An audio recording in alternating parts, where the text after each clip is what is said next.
After a tough opponent Caledonia Week 1, the Lake City Tigers are taking on another tough opponent, Stewartville. We knew that Caledonia was going to be a challenge. We didn't play as well as we wanted to play against Caledonia, but at the same time, we played hard.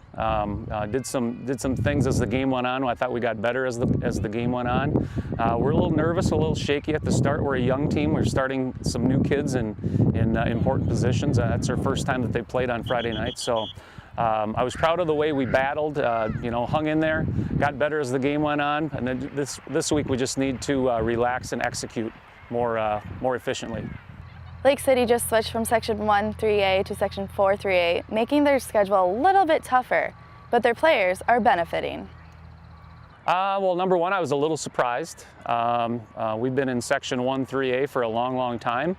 And really, as long as I've been here, I've been in Section 1-3A, and we got moved up to Section 4, which includes teams that are in the cities.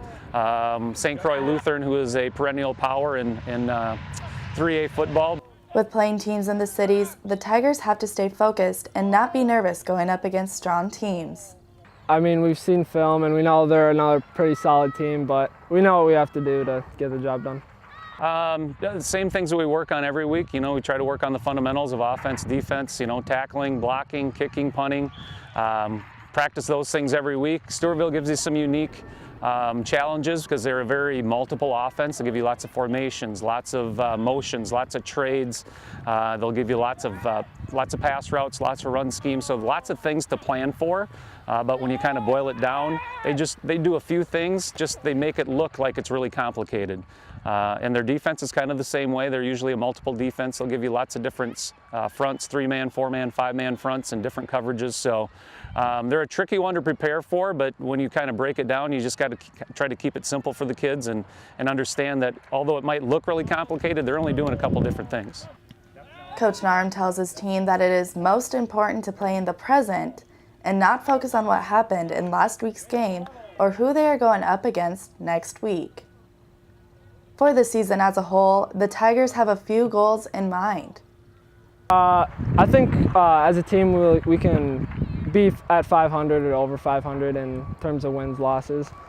But just to get better every game is pretty much a goal for me and the team.